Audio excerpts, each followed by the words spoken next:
안녕하세요. 오늘의 딥다이브에 오신 것을 환영합니다. 오늘 당신이 보내주신 자료들 차세대 AI 언어 학습에 대한 건데요.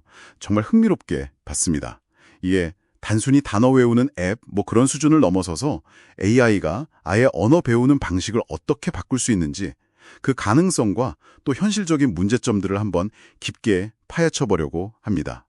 자료 보니까 LLM, RAG, 멀티모달 AI 용어는 좀 어려울 수 있는데 이게 당신의 학습 경험을 어떻게 바꿀 수 있는지 또 어떤 점을 조심해야 하는지 그런 이야기들을 나눠보겠습니다. 네, 안녕하세요. 보내주신 자료들 저도 다시 한번 쭉 훑어봤는데요. 역시 핵심 키워드 중 하나는 개인화인 것 같아요. 그러니까 LLM이 사는 게 워낙 방대한 데이터를 학습하니까요. 당신이 뭘 잘하고 뭘 틀리는지 또 어떤 걸 좋아하는지 이런 걸 다 기억했다가 딱 맞는 학습 계획을 짜줄 수 있다는 거죠. 잠재력이 커요. 네, 맞아요. 맞춤형 학습이라는 게 참 매력적인데 근데 그 자료 중에 LLM의 기억력 감퇴 문제를 지적한 부분도 있었잖아요. 시간이 좀 지나면 학습자 정보를 잊어버린다는 건데 장기적으로 보면 좀 문제가 되지 않을까요?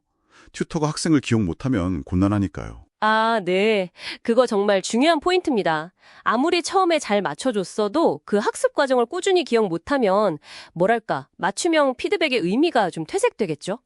실제로 보내주신 연구 중 하나 보니까 특정 실수에 대한 LLM의 기억력이 일주일만 지나도 한 30% 가까이 떨어진다는 결과도 있더라고요. 30%나요? 꽤 크네요. 네. 그래서 이 문제를 기술적으로 어떻게 보완하느냐가 지속적인 효과를 위해서는 정말 중요합니다. 그렇군요. 그리고 또 다른 문제. AI가 가끔 엉뚱한 소리 하는 거 있잖아요. 환각 현상이라고 하던데.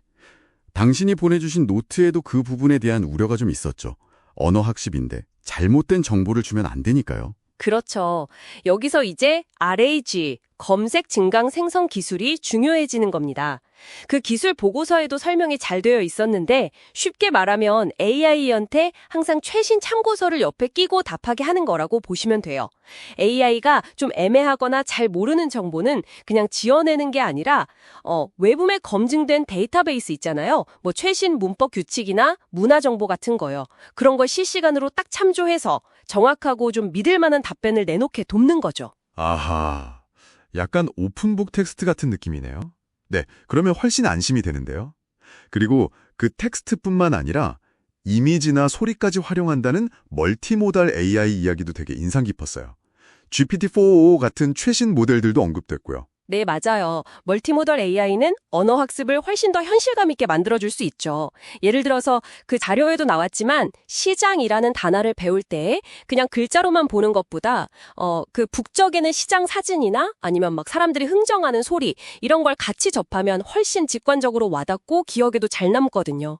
우리가 실제로 세상을 경험하면서 언어를 배우는 방식과 비슷해지는 거죠. 오, 진짜 실감 나겠네요. AI나 VR이랑 합치면 더 대단할 것 같고요. 그렇죠. 일부 자료에서는 몰입감 극대화 가능성까지도 언급하고 있었어요. 와, 기술 발전은 진짜 놀라운데 그래서 실제 학습 효과는 어떤가요? 보내주신 자료들 사이에서도 약간 의견이 갈리는 것 같던데요. 고려해야 할 점은 없을까요? 네, 맞아요. 그 효과에 대해서는 연구 결과가 아직 좀 엇갈리는 면이 있습니다. 어떤 연구는 어휘력이나 독해력 향상에는 AI 튜터가 꽤 효과적이다 이렇게 나오는데 또 다른 논문에서는 인간 선생님이 주는 미묘한 발음 교정이라든지 아니면 문화적인 배경, 설명, 또 학습 동기부여 같은 거 있잖아요. 이런 건 아직 AI가 따라가기 좀 어렵다고 지적하죠. 역시 사람의 역할이 아직 중요하군요. 그렇죠. 그리고 또 여러 자료에서 공통적으로 좀 중요하게 다루는 문제들이 있는데요.